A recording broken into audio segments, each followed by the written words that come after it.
अस्सलाम वालेकुम वरहमतुल्लाहि वबरकातुहू।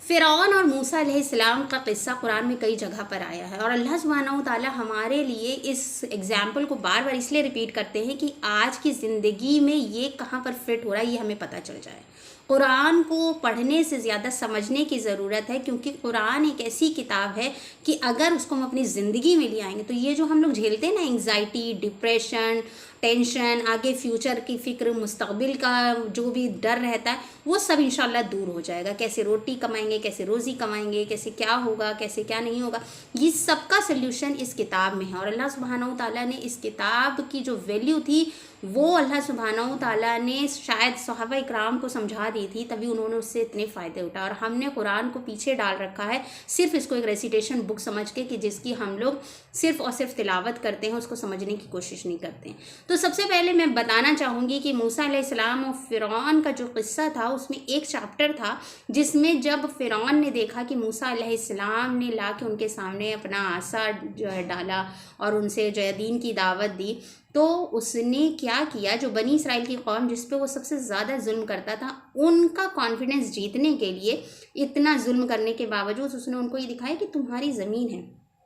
ये मूसा तुम्हें यहाँ से निकाल देंगे, तुम मुझे कोई इसका उपाय बताओ कि मैं इस इंसान से तुम लोगों को बचा लूँ। तो जब किसी इंसान को हमेशा जुल्म करने के बाद अचानक से इम्पोर्टेंस दी जाती है तो उसको लगता है कि ये मेरे भले की चीज़ है, वो ये भूल जाता है कि दूसरा इंसान उसको इस्तेमाल कर रहा है।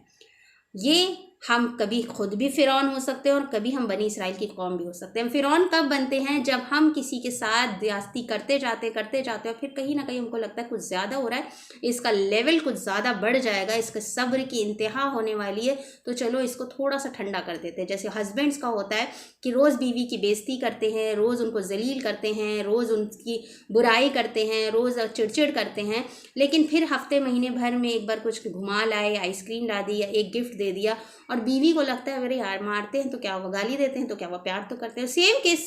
इम्प्लाइज टू बीवी ऑल्सो। ऐसा नहीं है कि बीवियाँ इससे बराए जिम्मे दिन भर शौहर थका आ रहा है, चिड़चिड़ चिड़चिड़ चिड़कुड़ कुड़ करती हैं, और फिर एक बार हफ्ते में 15 दिन में बिरयानी बना दी या अच्छे से काम कर दिया, एंड देन देशो तो क्या हुआ, मैं आपके ऊपर चिल्लाती हूँ, चाहती तो हूँ आपको। तो अगर इस तरह का धोखा आप खुद को दे रहे हैं या किसी और को दे रहे हैं तो आप ये सोच लीजिए कि यू आर बिहेविंग लाइक फ़िरौन, क्योंकि उसने जब देखा कि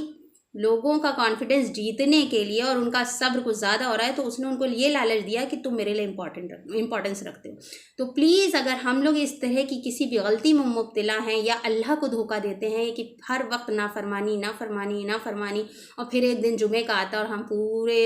दीनदार बन जाते हैं, या एक महीना रमज़ान का आता है तो हम बिल्कुल परफेक्ट मुसलमान बन जाते हैं, तो we should stop doing this. कि अल्लाह सुब्हानहू ताला हमारी नियतों को जानता है। हर वक्त की नाफरमानी, हर वक्त की किसी को जलालत देना, हर वक्त किसी बीवी को या शौहर को जलील करना, गाली सुनाना, ताने तिशने देना या बदज़बानी करना, और फिर उसके बाद हफ्ता महीना 15 दिन में एक बार ये दावा कर देना कि नहीं हम आपको बहुत चाहते हैं, और एक छोटा सा अमल करके उसको बाकी वो उसका गुस्सा जो है वो ठंडा कर देना, चाहे वो आइसक्रीम खिलाकर हो, चाहे वो घर में कुछ अच्छा सा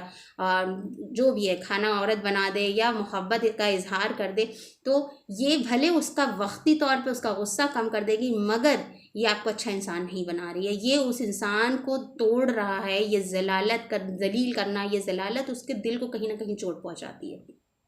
तो आप अपनी इस हरकत से बाज आ जाइए, क्योंकि ये फ़िरौन की निशानी है कि अपने मतलब पर या अपने मौके पर या अपने फ़ायदे के लिए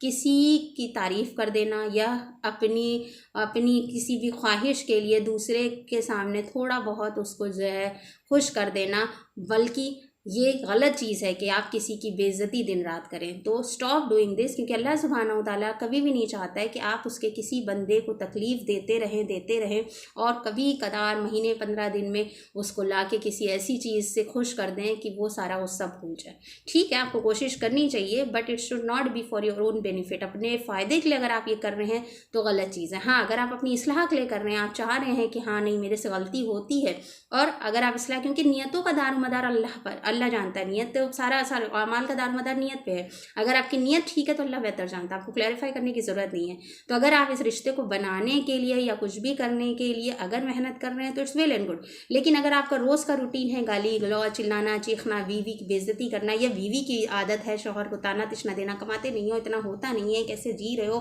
कैसे रहते हो, मेंटेन नहीं करते हो ख़ुद को, मेरी फ़िक्र नहीं करते हो, और शौहर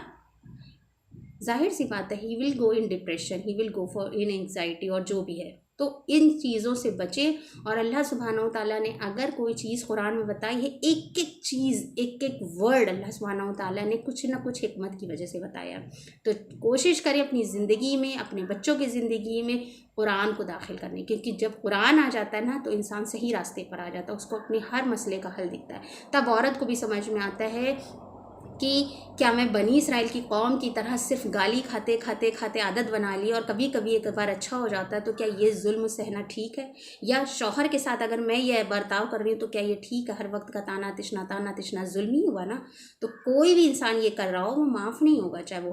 हस्बैंड हो, चाहे वो वाइफ हो, चाहे वो हुक्मरां हो, चाहे वो पेरेंट्स हो अपने बच्चों को जलील करते हों, चाहे वो बच्चे हों जो हर वक्त माँ बाप के साथ बदतमीज़ी करते हों और फिर कभी कदार एक बार हाथ पैर दबा के सारे गुनाहों को माफ़ करवा लेते हैं। तो we all have to be very much aware with the Quran. वाखिर दावाना अनिल हम्दुलिल्लाहि रब्बिल आलमीन। अस्सलामु अलैकुम व रहमतुल्लाहि व बरकातहू।